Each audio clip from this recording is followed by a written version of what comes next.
Seja bem-vindo para mais uma viagem pelo mundo paranormal. Prepare-se para uma jornada repleta de arrepios, mistérios sombrios e histórias que desafiam até os mais destemidos entre nós. Onde a ciência e o desconhecido se entrelaçam. Me chamo Damian. E serei o teu guia. A história de Robert de Dole tem suas raízes na Key West do final do século XIX. O boneco foi fabricado na Alemanha, é uma figura de tamanho humano, vestido com um traje de marinheiro, e é um dos bonecos mais famosos e supostamente assombrados do mundo, encomendado por uma empregada doméstica que trabalhava para a família Otto, os proprietários da casa onde Robert Eugene Otto cresceu. A empregada, que supostamente tinha conhecimentos de magia negra, teria criado o boneco usando retalhos de tecido e outros materiais, com o objetivo sinistro de usar o boneco como um canal para seus poderes obscuros. Conhecida por sua desconfiança em relação à família Otto, a empregada teria infundido o boneco com uma maldição destinada a causar tumulto e sofrimento à família. Quando o boneco foi entregue ao menino Eugene Otto como um presente, ele ficou encantado com ele e imediatamente o nomeou de Robert, em sua própria homenagem. O menino desenvolveu um apego incomum ao boneco, levando-o para onde quer que fosse e tratando-o como se fosse uma pessoa real. Ele até mesmo dava ao boneco sua própria cadeira à mesa para as refeições e uma cama ao lado da sua à noite. No entanto, logo começaram a surgir relatos perturbadores sobre a relação de Eugene com o boneco. Testemunhas afirmavam ver o boneco mover-se sozinho pela casa, mudar de expressão facial e até mesmo falar em uma voz estranha e sinistra.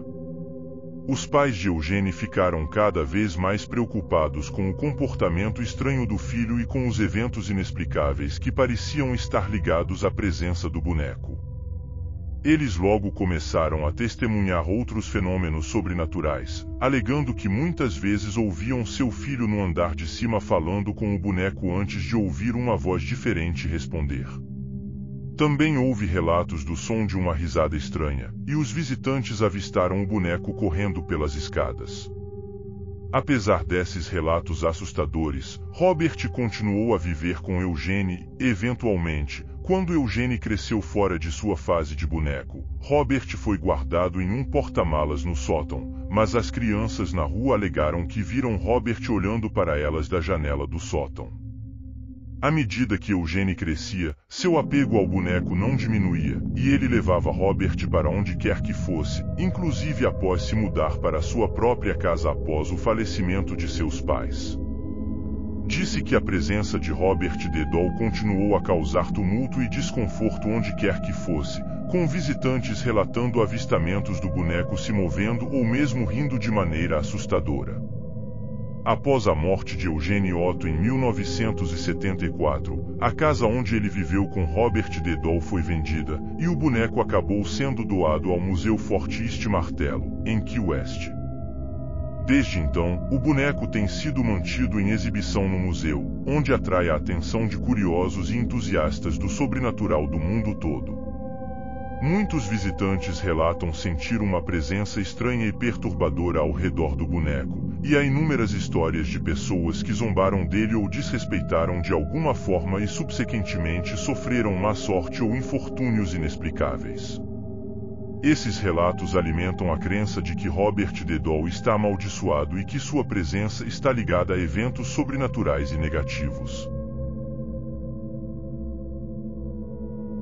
Okiku é uma boneca japonesa famosa por sua suposta assombração e sua história intrigante. Acredita-se que a boneca Okiku resida atualmente no Templo Manenji, localizado na cidade de Wamizawa, na ilha de Hokkaido, Japão. A história de Okiku remonta ao início do século XX, quando a boneca foi adquirida por Eikichi Suzuki, em 1918, enquanto estava em uma viagem de negócios na cidade de Sapporo. A boneca, feita de porcelana e medindo cerca de 40 centímetros de altura, foi comprada como um presente para sua irmã de 3 anos, Kikuko, em sua volta para casa em Hokkaido. A garotinha amava tanto sua boneca que a levava junto com ela para todo lugar. Até mesmo na hora de dormir, em sua cama. Após a morte de Kikuko, que morreu repentinamente de uma doença grave. Em 1938, a boneca foi doada ao Templo Manenji, onde permanece até os dias de hoje. Acredita-se que o espírito de Kikuko ainda habita a boneca e que seus cabelos continuam a crescer lentamente como um sinal de sua presença. Conforme os dias passavam, os cabelos de Okiku continuavam a crescer, atingindo um comprimento de aproximadamente 25 centímetros. A família Suzuki acreditava que a boneca estava possuída pelo espírito de Kikuko falecida e decidiu mantê-la em casa como uma relíquia sagrada.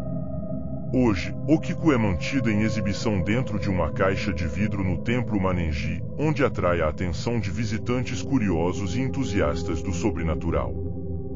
A história da boneca Okiku é considerada como uma das histórias mais horrorizantes do Japão e continua a fascinar pessoas ao redor do mundo. O fenômeno mais marcante associado à boneca Okiku é o crescimento gradual e inexplicável de seus cabelos. Isso é considerado incomum e até mesmo assustador, especialmente porque a boneca é feita de porcelana e não deveria ser capaz de ter cabelo real. O crescimento dos cabelos é frequentemente interpretado como um sinal de presença espiritual ou até mesmo de uma maldição. Algumas pessoas acreditam que a presença da boneca Okiku está ligada a tragédias ou infortúnios que ocorreram na vida da família Suzuki ou de outros proprietários da boneca ao longo dos anos. Essas histórias contribuem para a narrativa de que a boneca está envolvida em eventos negativos ou sobrenaturais. A própria história da boneca, com seu surgimento repentino de cabelos crescendo e a associação com o espírito de Kikuko, cria uma aura de mistério e intriga.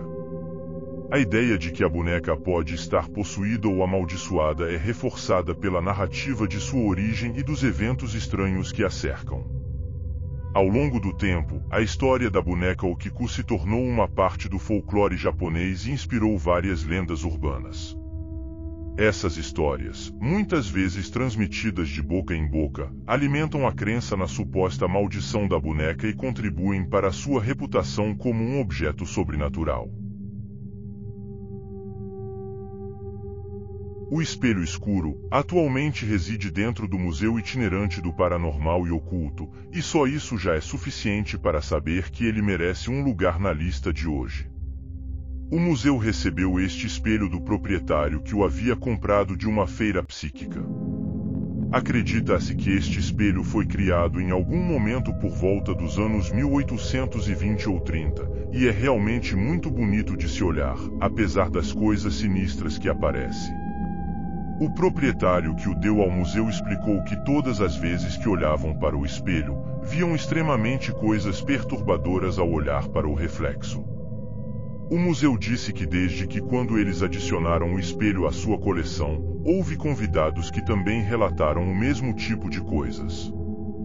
Os hóspedes alegaram ver coisas refletidas de volta para eles, como avistamentos de seu próprio cadáver. Por isso hoje, ele se encontra em um lugar isolado.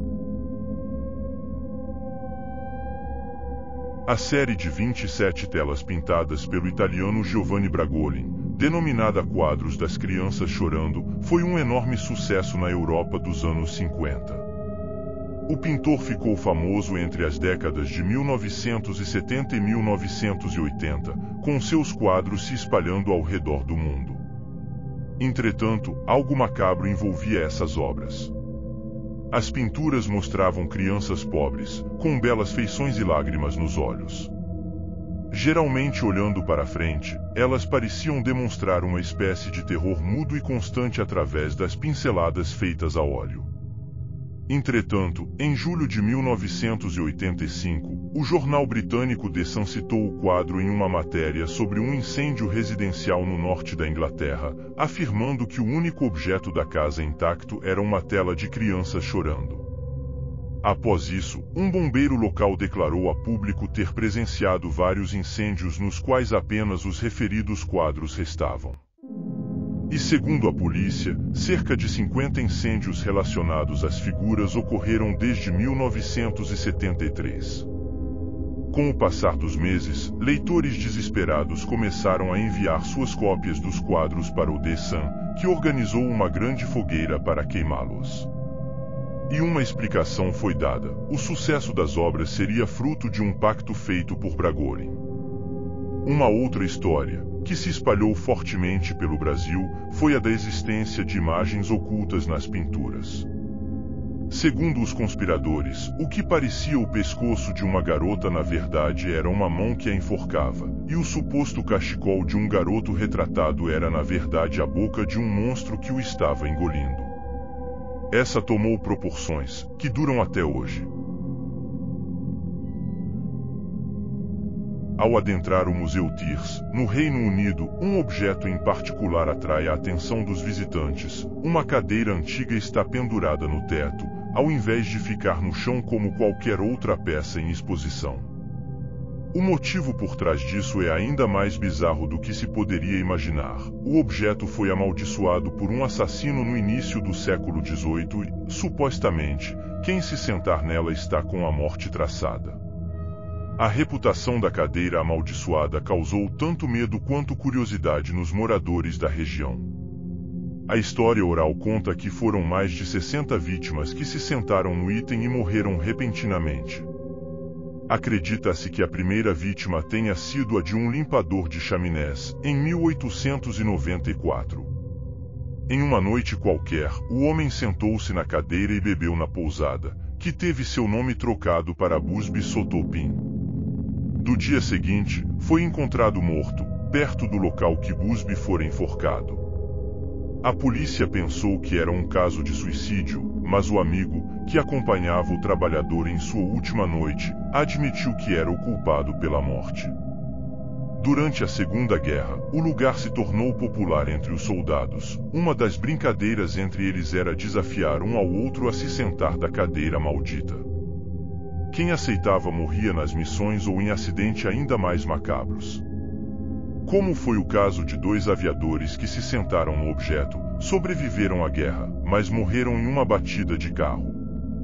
Séculos depois, já na década de 1970, outras pessoas vieram a óbito e a causa foi atribuída à maldição fatal. Vários motoristas perdiam a vida em rodovias. Uma mulher foi diagnosticada com câncer. O caso mais bizarro foi de um homem que teve um ataque cardíaco ainda na Busby Sotopim, logo após se sentar na infame cadeira. A série de mortes foi interrompida quando um novo dono da pousada decidiu doá-la para o Museu Thiers, em 1978, onde permanece até os dias de hoje presa ao teto para que ninguém consiga alcançá-la. A pousada fechou de vez no ano de 2012, e a maldição parece ter tido, finalmente, um fim. O mistério, porém, continua: aquelas pessoas realmente foram acometidas por uma praga lançada pelo espírito de Busby ou apenas tiveram de azar? Mais de 300 anos depois daquele brutal assassinato que deu origem a tudo, estamos mais longe que nunca de descobrir a verdade.